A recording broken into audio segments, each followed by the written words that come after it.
എല്ലാവർക്കും ഷലോം. എല്ലാവരും വളരെ ശ്രദ്ധയോടെ ആയിരിക്കണമെന്ന് അഭ്യർത്ഥിക്കുകയാണ്. നമുക്കൊരു വചനം വായിക്കാം. 2 ശമൂവേലിന്റെ പുസ്തകം 8-ാമത്തെ അധ്യായം 1, 2, 5, 14 വാക്യങ്ങൾ നമുക്കെല്ലാവർക്കും ചേർന്ന് വായിക്കാം. അനന്തരം ദാവീദ് ഫെലിസ്ത്യരെ ജയിച്ചടക്കി മൂലസ്ഥാനത്തിന്റെ ഭരണം ഫെലിസ്ത്യരുടെ കയ്യിൽ നിന്ന് കരസ്ഥം ആക്കി. അവൻ മോവാബ്യരെയും തോൽപ്പിച്ചു.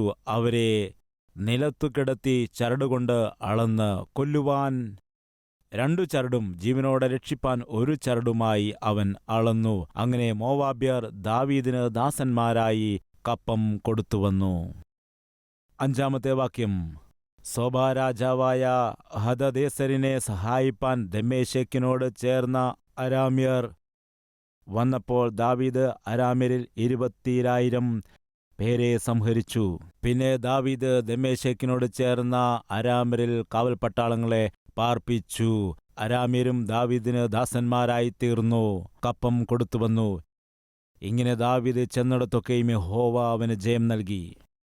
ശ്രദ്ധിക്കുക, ദാവീദിന് ഏകദേശം 17 വയസ്സുണ്ടായിരുന്നപ്പോൾ രാജാവായിട്ട് അഭിഷേകം ചെയ്യപ്പെട്ടിരുന്നു. എങ്കിലും 30 വയസ്സാകുന്നതുവരെയും ദാവീദിന് രാജാവായിട്ട് ഭരണം നടത്തുവാനായിട്ട് കഴിഞ്ഞിരുന്നില്ല. അതായത് ദൈവത്തിൻ്റെ കൽപ്പനയുണ്ടായിരുന്നിട്ടും ദൈവത്തിൻ്റെ ഹിതമായിരുന്നിട്ടും രാജാവായിട്ട് അവനെ അഭിഷേകം ചെയ്ത സമയത്തും തനിക്ക് രാജാവായിട്ട് ഭരണം നടത്തുവാൻ 13 സംവത്സരക്കാലം കാത്തിരിക്കേണ്ടതായിട്ട് വന്നു. അതുപോലെ നമ്മുടെ ജീവിതത്തിലും ചില സന്ദർഭങ്ങളിൽ നമ്മളും ഏതു വിഷയത്തിനു വേണ്ടിയാണോ പ്രാർത്ഥിക്കുന്നത്, ഏതിനു വേണ്ടിയാണോ നമ്മൾ ആഗ്രഹത്തോടെ കാത്തിരിക്കുന്നത്, അവ പ്രാപിച്ച് എടുക്കേണ്ടതിന് വേണ്ടി പലപ്പോഴും നമ്മുടെ ജീവിതത്തിൽ കുറേ കാലം കാത്തിരിക്കേണ്ടതായിട്ട് വന്നേക്കാം. നമുക്കറിയാം, അബ്രഹാമിനും സാറയ്ക്കും ഉദരഫലത്തെ കൊടുക്കുമെന്ന് ദൈവം വാഗ്ദത്തം ചെയ്തു. എന്നാൽ അവർക്ക് കാത്തിരിക്കേണ്ടി വന്നു. എത്ര കാലമായിരുന്നു? ഏകദേശം 25 സംവത്സരക്കാലം അവർക്ക് കാത്തിരിക്കേണ്ടതായിട്ട് വന്നു. യോസേഫിനോട് ദൈവം പറഞ്ഞു, സൂര്യ ചന്ദ്ര നക്ഷത്രാദികൾ നിന്റെ മുൻപിൽ മുഴങ്കാൽ മടക്കുമെന്ന് ദൈവം പറഞ്ഞപ്പോൾ അന്ന് അതിൻ്റെ അർത്ഥം യോസേഫിന് അറിയില്ലായിരുന്നു. എന്നാൽ താൻ അന്ന് കണ്ട ആ ദർശനം തൻ്റെ ജീവിതത്തിൽ നിറവേറപ്പെടും എന്ന് പൂർണ്ണമായി വിശ്വസിക്കുവാൻ ഇടയായി. എന്നാൽ താൻ കണ്ടതായ സ്വപ്നം മുഖാന്തരം യോസേഫിന്റെ ജീവിതത്തിൽ ഒരുപാട് കഷ്ടതകൾ കടന്നുവന്നു. ആ സ്വപ്നം തൻ്റെ സഹോദരങ്ങളോട് വിവരിച്ചപ്പോൾ തൽഫലമായി സഹോദരങ്ങൾ എന്താണ് ചെയ്തത്? അവനെ അന്യായമായി വിറ്റുകളയാനിടയായി.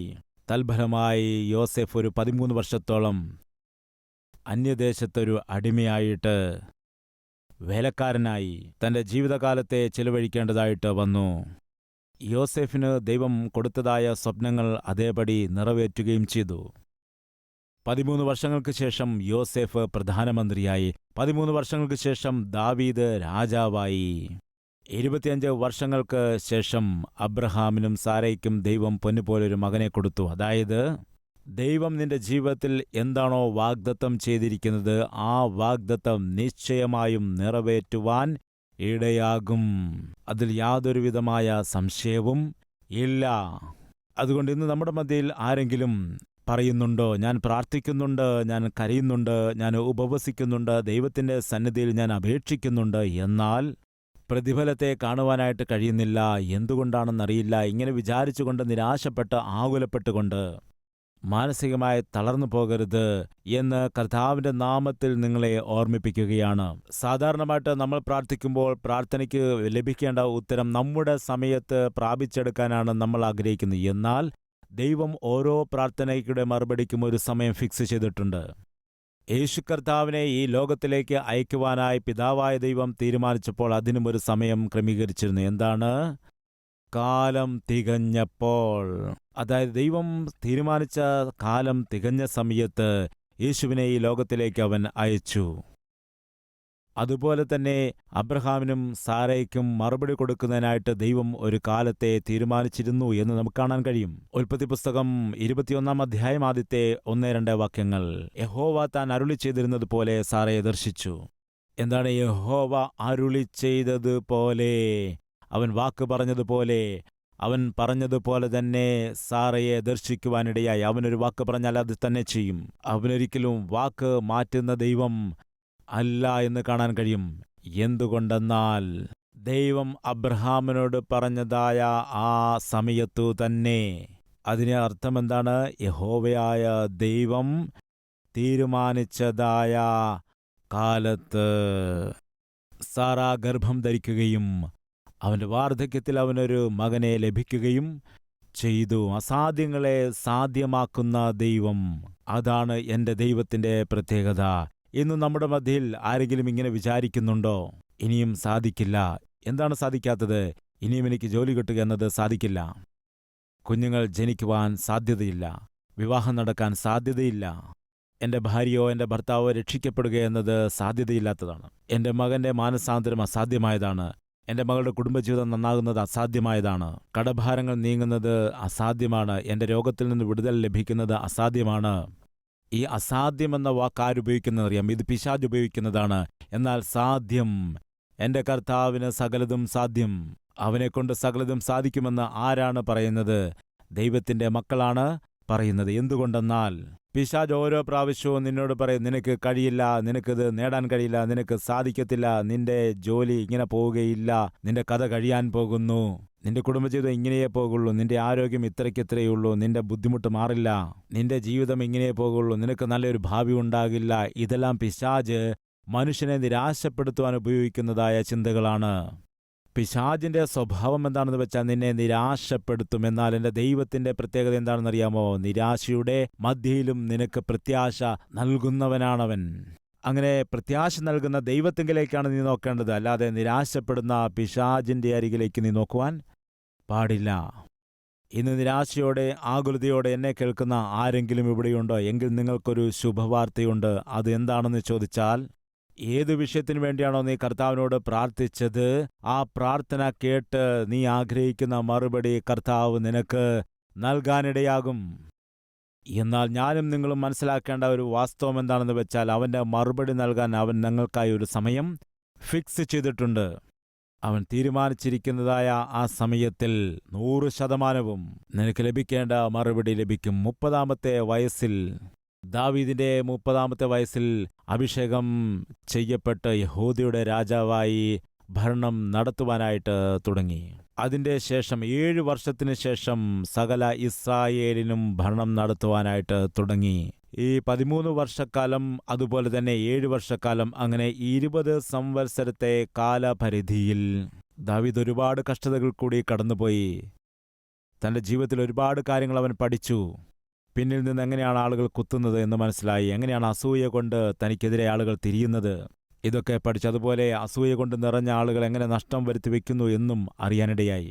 നല്ല സ്നേഹിതരാരാണെന്ന് മനസ്സിലാക്കി. പുറമേ സ്നേഹിക്കുന്നവരെന്ന് ഭാവിക്കുകയും ഉള്ളത്തിൽ എങ്ങനെയാണ് തനിക്കെതിരെ കാര്യങ്ങൾ ചെയ്യുന്നതെന്നും അനുഭവത്തിൽ കൂടി മനസ്സിലാക്കാനിടയായി. കുടുംബത്തെ വിട്ട് അകന്നു പോകുന്നത്, മാതാപിതാക്കളെ വിട്ട് അകന്നു പോകുന്നത്, സഹോദരങ്ങളെ വിട്ട് ഏകനായിട്ട് പോകുന്നത്, കഷ്ടതയുടെയും ഞെരുക്കത്തിൻ്റെയും ബുദ്ധിമുട്ടിൻ്റെയും ഒക്കെ നടുവിൽ കൂടി എങ്ങനെയാണ് ജീവിതം മുൻപോട്ട് പോകുന്നത്, ഇതിന് മധ്യയിലുണ്ടാകുന്നതായ വേദനകൾ, ഇവയെല്ലാം ഒരുപാട് അനുഭവങ്ങളിൽ കൂടി താൻ പഠിച്ചെടുത്തു. പ്രിയ സഹോദര സഹോദരി, നമ്മുടെ ജീവിതത്തിൽ വിജയം പഠിപ്പിച്ചു തരുന്ന പാഠങ്ങളെക്കാൾ പരാജയവും തോൽവിയുമാണ് വളരെ ശ്രേഷ്ഠമായ അനുഗ്രഹീതമായ അനേകം ജീവിത പാഠങ്ങൾ നമ്മെ പഠിപ്പിക്കുന്നത്. വിജയം നമുക്ക് നൽകുന്നതായ പാഠങ്ങളെക്കാൾ, അല്ലെങ്കിൽ വിജയം നൽകുന്ന അറിവിനേക്കാൾ പരാജയമാണ് ഏറ്റവും കൂടുതലായ ശ്രേഷ്ഠമായ പാഠങ്ങൾ നമുക്ക് പഠിപ്പിച്ചു തരുന്നത്. അതുകൊണ്ട് ചില സന്ദർഭത്തിൽ ദൈവം എൻ്റെയും നിങ്ങളുടെയുമൊക്കെ ജീവിതത്തിൽ കഷ്ടതയിൽ കൂടി നടത്താനിടയാകും, ബുദ്ധിമുട്ടിൽ കൂടി ഞെരുക്കത്തിൽ കൂടി നമ്മയൊക്കെ കൊണ്ടുപോകാനിടയാകും. കാരണം അതാണ് നമ്മുടെ ആത്മീയ ജീവിതത്തിൽ വിലയേറിയ പാഠങ്ങളെ പഠിപ്പിക്കുന്നത്. 13 വർഷങ്ങൾ ഒരുപാട് വിലയേറിയതായ പാഠങ്ങൾ പഠിച്ചതായ ദാവീദിന്റെ ജീവിതത്തിൽ, അതിൻ്റെ ശേഷം അഭിഷേകം ചെയ്യപ്പെട്ട ശേഷം 7-ാം അധ്യായത്തിൽ 1-ാമത്തെ വാക്യത്തിൽ ചുറ്റുപാടുമുള്ളതായ രാജ്യങ്ങളെ നോക്കുമ്പോൾ ആരും തന്നെ എതിർക്കുവാനായിട്ട് ചുവടുവയ്ക്കാനിടയായില്ല. കാരണം അവരുടെ മുൻപിൽ ബലമുള്ള ഒരു രാജാവായി താൻ നിന്നിരുന്നു. നമുക്ക് വായിക്കാൻ 2 ശമൂവേലിന്റെ പുസ്തകം 7-ാം അധ്യായം 1-ാമത്തെ വാക്യം. യഹോവ ചുറ്റുമുള്ള സകല ശത്രുക്കളെയും അടക്കി രാജാവിന് സ്വസ്ഥത നൽകിയ ശേഷം രാജാവ് തൻ്റെ അരമനയിൽ വസിക്കുന്ന കാലത്ത്, ശ്രദ്ധിക്കുക, ദൈവം എന്താണ് കൊടുത്തത്? അവന് സ്വസ്ഥത കൊടുക്കുവാനിടയായി. പ്രിയ സഹോദര സഹോദരി, നമ്മൾ ശ്രദ്ധിച്ച് പഠിക്കുമ്പോൾ ദാവീദിന് മുൻപായി ഭരണം നടത്തിയതായ രാജാവിൻ്റെ പേരെന്താണെന്നറിയാമോ? ശൗൽ രാജാവ്. ശൗലിൻ്റെ ഭരണകാലത്ത് ജനങ്ങൾക്ക് സ്വസ്ഥത അനുഭവിക്കുവാൻ കഴിഞ്ഞിരുന്നോ? രാജ്യത്ത് സമാധാനമുണ്ടായിരുന്നുവോ? അതോ ഭയം കൊണ്ട് നിറഞ്ഞിരിക്കുകയായിരുന്നോ? അതുകൂടെ നമുക്കൊന്ന് ശ്രദ്ധിക്കാം. 1 ശമൂവേലിന്റെ പുസ്തകത്തിൽ. ഇതിനു മുമ്പുണ്ടായിരുന്ന ക്യാപ്റ്റൻ ആരാണ്? രാജാവ് ശൗൽ ആയിരുന്നു.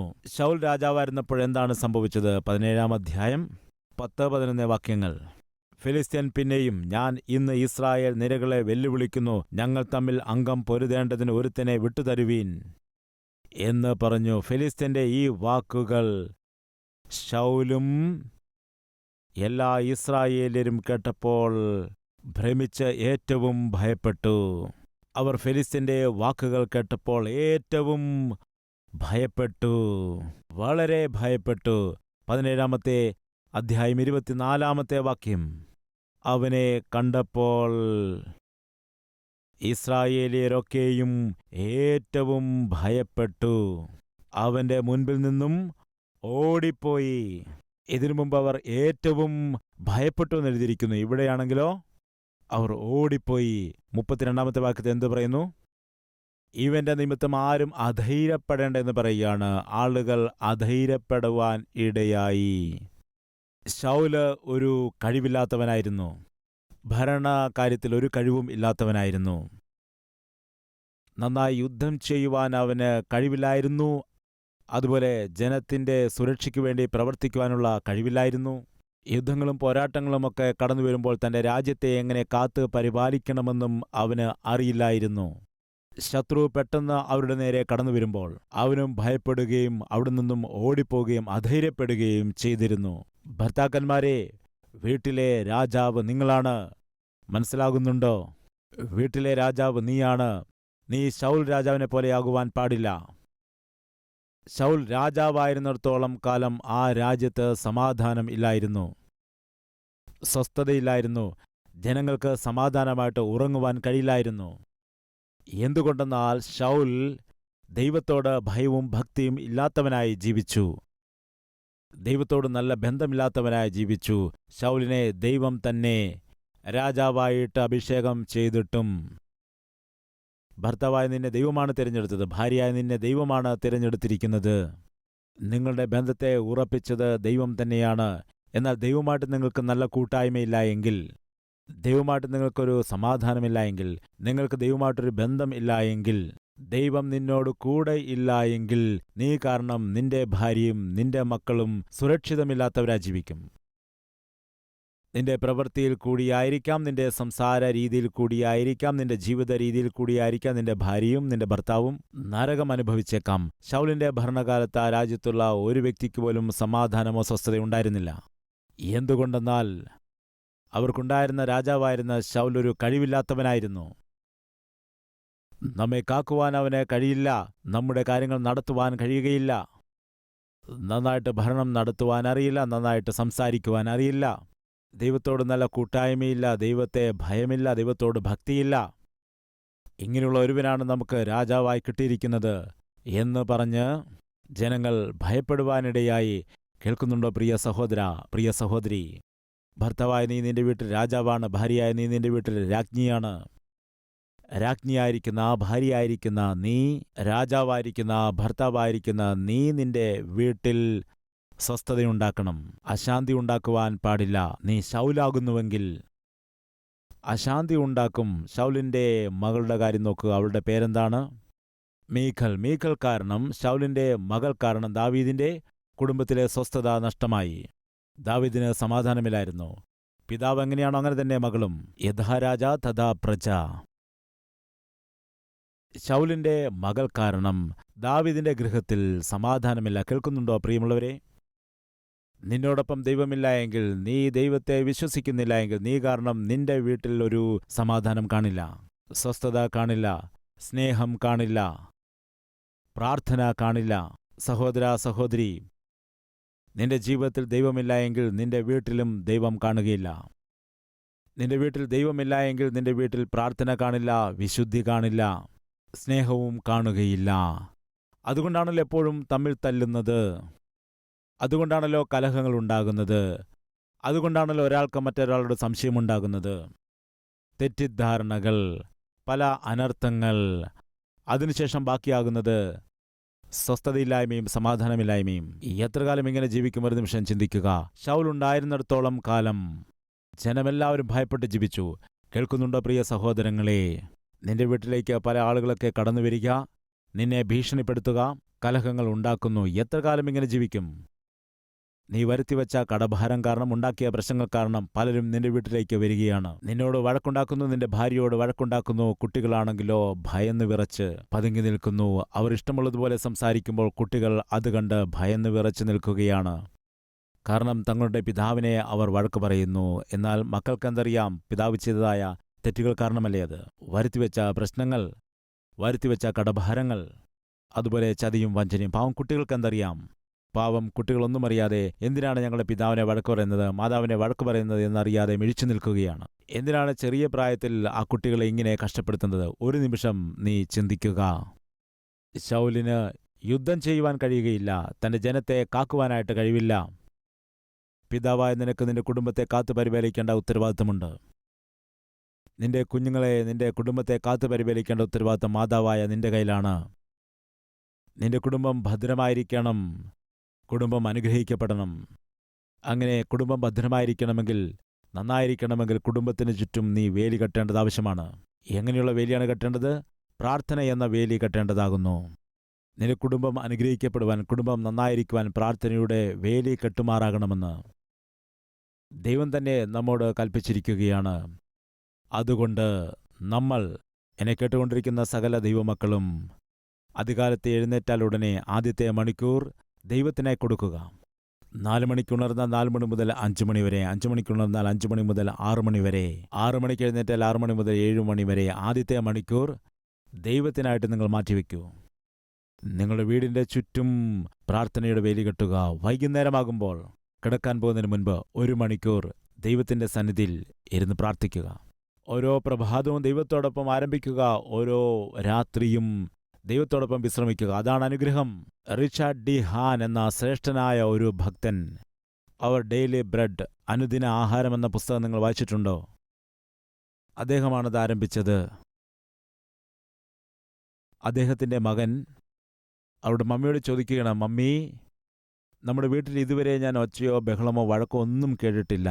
ഇതുവരെ മമ്മി ഡാഡിയുമായിട്ട് വഴക്കുണ്ടാക്കുന്നതാകട്ടെ, അല്ലെങ്കിൽ ഒച്ച വെച്ച് സംസാരിക്കുന്നതാകട്ടെ, എന്തെങ്കിലും കാര്യത്തിന് പിണങ്ങിയിരിക്കുന്നതാകട്ടെ, അല്ലെങ്കിൽ ഡാഡിയെ കലഹിക്കുന്നതാകട്ടെ, ഇത്രയും വർഷങ്ങളായിട്ടും ഞങ്ങൾക്ക് 30-40 വയസ്സായിരിക്കുന്നു. ഇതുവരെ നമ്മുടെ വീട്ടിൽ കലഹമാകട്ടെ, അതുപോലെ പിണക്കങ്ങളാകട്ടെ, ബഹളവും ഒച്ചയുമാകട്ടെ ഞാൻ കണ്ടിട്ടേയില്ല മമ്മി. ഇതിൻ്റെ രഹസ്യമെന്താണെന്ന് തൻ്റെ മമ്മിയോട് ചോദിച്ചു. ആ മകൻ ഏകദേശം 35-40 വയസ്സ് ഉള്ളപ്പോഴാണ്. ഈ കാലഘട്ടത്തിൽ വഴക്കുകൂടാതെ ഒരു ദിവസം കടന്നു പോവുക ബുദ്ധിമുട്ടാണ്. ഭാര്യയും ഭർത്താവും തമ്മിൽ വഴക്കുണ്ടാക്കാതെ, പിറുപിറുക്കാതെ, ബഹളമുണ്ടാക്കാതെ, മുഖം വീർപ്പിച്ച് നടക്കാതെ, പരസ്പരം കുറ്റപ്പെടുത്താതെ ഒരു ദിവസമെങ്കിലും കഴിഞ്ഞു പോകുന്നുണ്ടോ? ഒരു നിമിഷം നിങ്ങളൊന്ന് ചിന്തിച്ചു നോക്കുക. ഈ 30-40 വയസ്സുള്ള മകൻ തൻ്റെ മമ്മിയോട് ചോദിക്കുകയാണ്, എന്തുകൊണ്ട് ഇത്രയും കാലമായിട്ട് നമ്മുടെ വീട്ടിൽ ബഹളമോ കലഹമോ ഒന്നും ഞാൻ കണ്ടിട്ടില്ല, ഇതിൻ്റെ സീക്രട്ട് എന്താണ്? അപ്പോൾ തൻ്റെ അമ്മ പറയുകയാണ്, നിങ്ങളെല്ലാവരും ഉണരുന്നതിന് മുൻപ് തന്നെ ഞാൻ ഉണരുമല്ലോ. ഞാൻ ഉണർന്ന് മുഴങ്കാലിലിരിക്കും.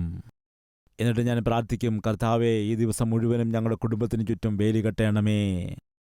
ഈ ദിവസം മുഴുവനും നിന്റെ സ്നേഹം ഞങ്ങളുടെ കുടുംബത്തിൽ നിറയണം. നിന്റെ സമാധാനം ഞങ്ങളുടെ കുടുംബം നിറയെ ഉണ്ടായിരിക്കണം. ഞങ്ങളുടെ കുടുംബത്തിൽ വഴക്കാകട്ടെ, കലഹങ്ങളാകട്ടെ ഉണ്ടാകുവാൻ പാടില്ല.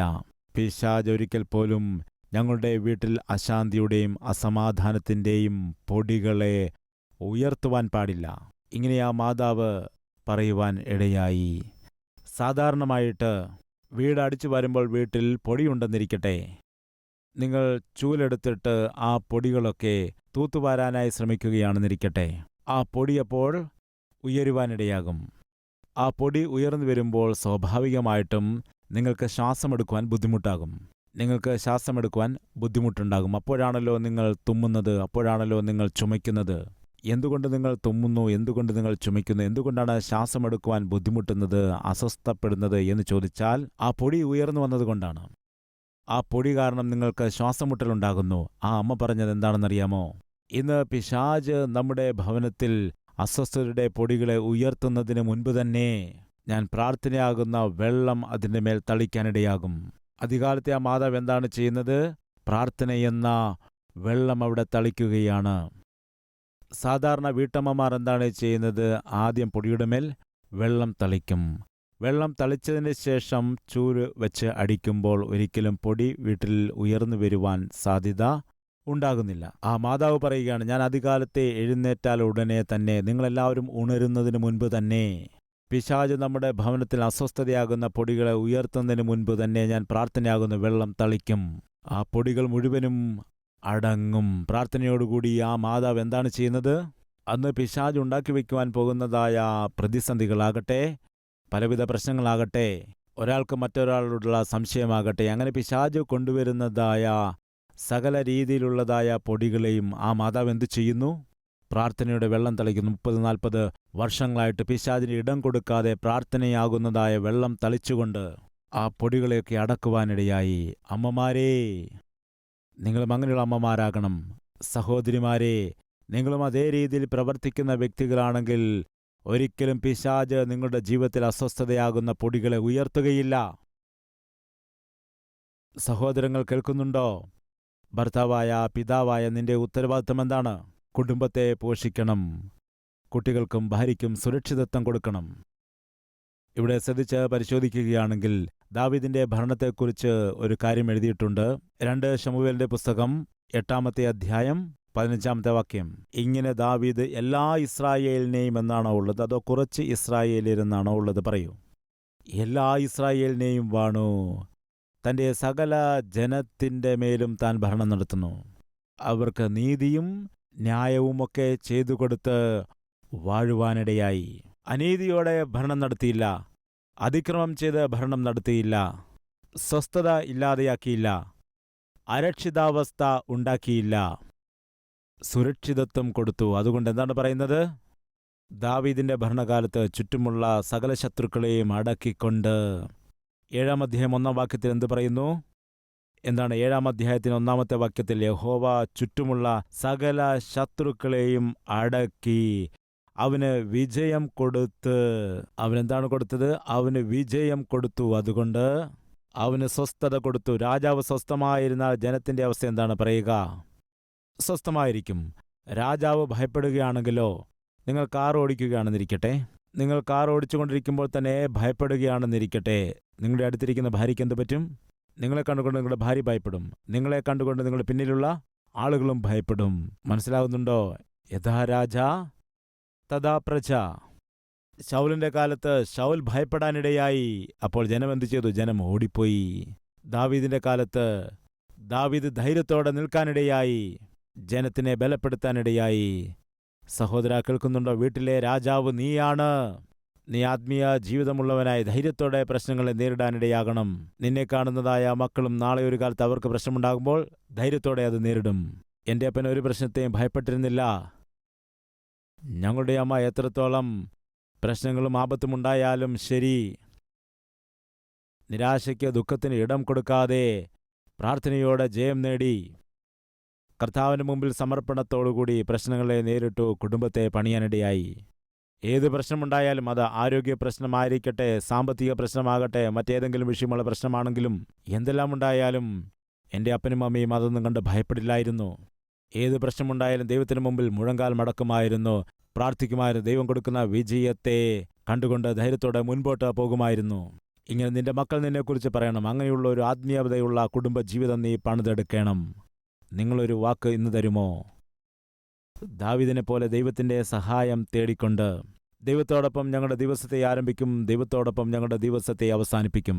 അതിൻ്റെ മധ്യയിൽ ദൈവം നൽകുന്ന സകല അനുഗ്രഹത്തെയും ഞാൻ രുചിച്ചു നോക്കുമെന്ന് പറയുന്നവരുണ്ടെങ്കിൽ എന്നോടൊപ്പം ചേർന്ന് പ്രാർത്ഥനയിൽ ഒരുമിക്കാമോ?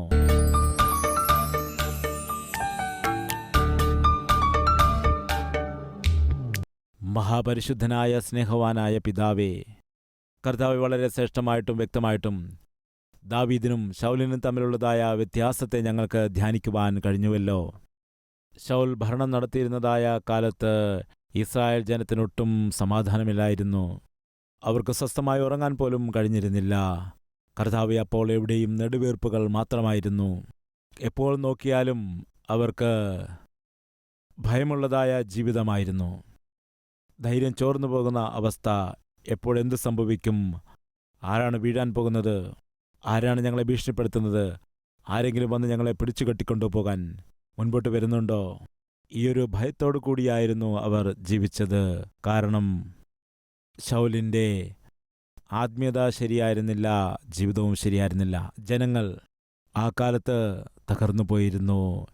എന്നാൽ ദാവീദ് അതേ ജനത്തെ ഭരിക്കുവാനായി ആരംഭിച്ച സമയത്ത് ജനങ്ങളെത്രയോ സമാധാനത്തോടെ ജീവിച്ചു.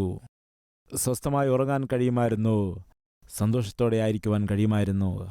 കർത്താവെ, നീതിയോടു കൂടിയും ന്യായത്തോടു കൂടിയും ദാവീദ് ജനത്തെ ഭരിച്ചതായ 40 സംവത്സരങ്ങൾ അത് സുവർണ കാലഘട്ടമായിരുന്നു. അതുകൊണ്ട് കർത്താവേ, ഓരോ ഭർത്താവും തൻ്റെ കുടുംബത്തിന് സ്വസ്ഥത കൊടുക്കാനിടയാകണം. പൊന്നുപോലുള്ളതായ ഭാവിയെ കുട്ടികൾക്ക് കൊടുക്കണം. മദ്യപാനം കൊണ്ടോ ദുർനടപ്പ് കൊണ്ടോ ഭാര്യയെ അടിക്കുകയും ഉപദ്രവിക്കുകയും ചെയ്യുന്നവനായി മക്കൾക്ക് സ്വസ്ഥതയും സമാധാനവും കെടുത്തുന്ന വ്യക്തിയായി തീർന്നാൽ എന്താണ് ചെയ്യേണ്ടത്? ഇന്ന് അങ്ങനെയുള്ളതായ ആളുകൾ നമ്മുടെ മധ്യയിലുണ്ട് എങ്കിൽ ഇന്ന് തന്നെ ദൈവസന്നിധിയിൽ തീരുമാനമെടുക്കുക. എൻ്റെ കുടുംബത്തോട് എനിക്ക് വലിയ സ്നേഹമാണ്. ഞാൻ ഒരുപാട് സ്നേഹിക്കുന്ന ഈ കുടുംബത്തിൽ കഷ്ടത വരാൻ പാടില്ല, ഞെരുക്കങ്ങൾ ഉണ്ടാകാൻ പാടില്ല. എൻ്റെ ഭാര്യ മക്കളെ ഞാൻ സംരക്ഷിക്കാം, കഷ്ടപ്പെട്ട് ജോലി ചെയ്യാം, കഷ്ടപ്പെട്ട് എൻ്റെ പ്രവൃത്തികളെ ചെയ്യാം, സ്വസ്ഥത ഉണ്ടാക്കി കൊടുക്കും. ദാവീദിനെ പോലെ ദൈവത്തിൻ്റെ മറുപടിയെ നേടിയെടുത്തുകൊണ്ട് എൻ്റെ കുടുംബത്തെ ഭദ്രമാക്കിക്കൊള്ളാം. ഇങ്ങനെ തീരുമാനമെടുക്കാനുള്ള കൃപ നൽകുമാറാകണമേ എന്ന് യേശുക്രിസ്തുവിൻ്റെ നാമത്തിൽ അപേക്ഷിക്കുന്നു പിതാവേ, ആമേൻ.